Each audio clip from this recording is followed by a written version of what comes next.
Hi, I'm Dr. Ben Newman. I'm a molecular biologist specializing in coronaviruses. Let's take your questions. Question is from Barb. Hello again, Barb. Yeah. Hi again, Dr. Ben. I've just read that China's developed a vaccine against SARS coronavirus 2.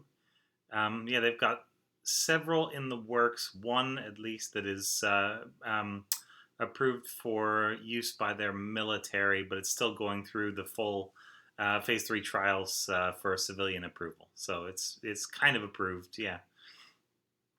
Um, let's see, but read that they've developed a vaccine that'll be effective against all strains of SARS coronavirus 2. Yeah, and in one of the other papers, not about that particular vaccine, but the one from Sinovac, I guess is how you might say it.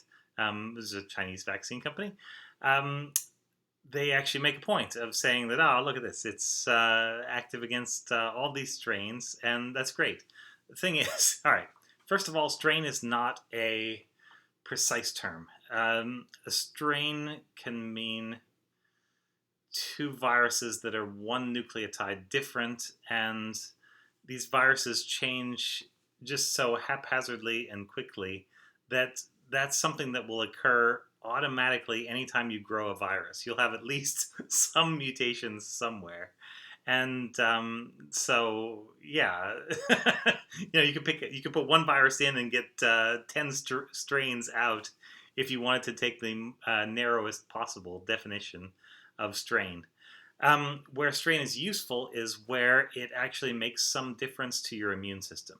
So things like influenza A virus, the different H and N types, we used those historically and continue to use those because these types are actually based on the human immune response. So they're based on essentially antibodies, which are one of the ways that the immune system responds to viruses and kind of latches onto them and marks them for destruction. And so there are antibodies that can bind to one that don't bind to, H1 that don't bind to H2, something like that. And so that's why we have these different strains. Every time there's a new virus variant, yeah, so some different in some way, be it large or small, they then check it against all these antibodies and say, okay, does H1 knock it out? No. H2 antibody knock it out? 3, 4, 5, 6, 7. And then if, none of the antibodies knock it out, then they call it the next H type. So hemagglutinin type. That's the idea. So strains, this imprecise term can be useful in that way if we're talking about differences that matter to the average immune system. Now, there's no exact average immune system. Everybody's got their own, and that's all you get. You don't get an average one, you get a unique one with its ups and downs and weird genetic quirks, and yeah, that's what you got to work with. So it's not like there's a whole lot of choice available there. But the other part of this thing is that there aren't really any strains of SARS coronavirus 2 that meaningfully seem to make a difference. There are teeny tiny mutations here and there, a couple of which have a little bit of an effect to make it spread a little faster or not as fast. But so far, this virus is still near enough to its source, like in time, because the virus kind of spreads out over time, picks up mutations, and then goes in different directions. But this one is still close enough to its point of origin that basically it's all just one strain.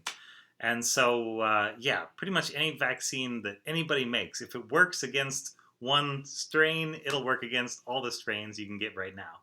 Now, if we go 5 years down the road and some of this virus gets into a population that's maybe separate, and it has its own little evolutionary life in that group, and then it comes, from that group back to some other group that had seen a different version of the virus with a different evolutionary history. At that point, maybe you start getting actual strains, so to speak. But this is a process that's probably going to be on the order of years rather than, within a year, which is where we still very much are. So there you go. Yeah. It's not, what I'm trying to say is it's not quite as impressive as it sounds, but it's also really reassuring that if the virus is still all like ganged up, or in this small genetic space, if they're all just really, really similar to each other, yeah, a solution to one is a solution to all of them. And so, yeah, there's a little hope there, I think. So thanks very much. This has been Ask Dr. Ben. Good question.